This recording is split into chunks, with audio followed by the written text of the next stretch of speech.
తల్లిదండ్రుల్ని బాధ పెట్టిన ఏ పిల్లలు వాళ్ళ సక్సెస్ని కంటిన్యూస్గా చూడలేరు. మన హైదరాబాద్లోనే ఉండే నాగమారుతి శర్మ గారు, ఆయన సిబిఐ స్పెషల్ కోర్టు జడ్జిగా పనిచేశారు. ఆయన రామాయణం అంటే ఇంకా ఆయన అదే మార్గంలో ఉంటాడు.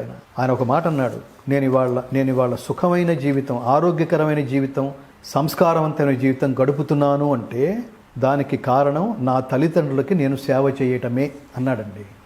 మీరు లంచం తీసుకోవచ్చు కదా, వాళ్ళంతటా వాళ్ళే ఇస్తున్నప్పుడు అని అంటే ఆయన ఇంకొక మాట అన్నాడు, ధర్మం తప్పితే మరణించినట్టే కదా, అది తెలిసి ఆ ప్రశ్న ఎలా అడుగుతారు అన్నాడు ఆయన.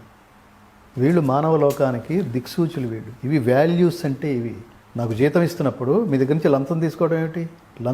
లంచం ఇచ్చేవాడు నవ్వుతూ ఇస్తూ లోపల ఏం సంకల్పిస్తాడు? మీరు 10 కాలాల పాటు ఇలాగే లంచం తీసుకుంటూ క్షేమంగా ఉండండి సార్ అంటాడా?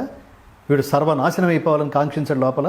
అదే కదా తర్వాత కాలంలో నీ ఫ్యామిలీ ఎఫెక్ట్ అవ్వడానికి కారణం, నీ ఆరోగ్యాలు, మీ పిల్లల ఆరోగ్యాలు నాశనం అవడానికి కారణం. మీరు భగవద్గీత చదవండి, అన్యాక్రాంతంగా అనవసరంగా ఇతరుల జేబులో డబ్బులు మీరు ఖర్చు పెట్టే ఆలోచనలు పోతాయి. నీ జేబులో డబ్బు నా జేబులోకి ఎందుకు రావాలండి? నాకు కష్టం ఉంటే, నాకు తెలివితేటలుంటే నేను సంపాదించుకుని నేనే ఆ వస్తువుని కొనుక్కోవాలి. ఏదో సినిమాలో చూస్తారు, ఏదో చెప్తారు చూడండి, అక్కడ పోలీస్ ఆఫీసర్ ఏదో సెటిల్మెంట్ చేస్తాడు, మా పద్మావతికి ఆ ఫ్లాట్ ప్లాన్ చేయండి. ఏదో సినిమా, అది మహేష్ బాబు సినిమా. ఇవి సమాజంలో జరిగేవి. అవి నీ పద్మావతికి వాడెవడో ఫ్లాట్ ఇవ్వడం ఏమిటి? నీ భార్యకు వాడెవడో మల్లెపూలు కొనిపెట్టడం ఏమిటి? నీ ఇంటికి వాడెవడో ఇటుకలు సప్లై చేయడం ఏంటి? అంటే ఎంత మానసిక వికలాంగుడివి నువ్వు, ఎంత మానసిక దుర్బలతంతో కొట్టుకుపోతున్నావు.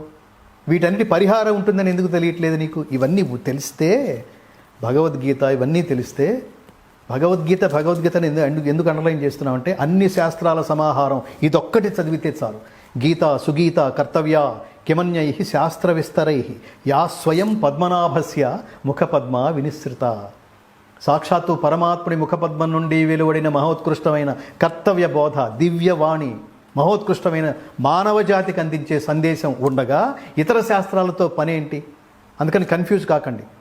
వేదాలు వదిలిపెట్టేయండి, శాస్త్రాలు వదిలిపెట్టేయండి, ఉపనిషత్తులు వదిలిపెట్టేయండి. వీటన్నిటి సారమే భగవద్గీత.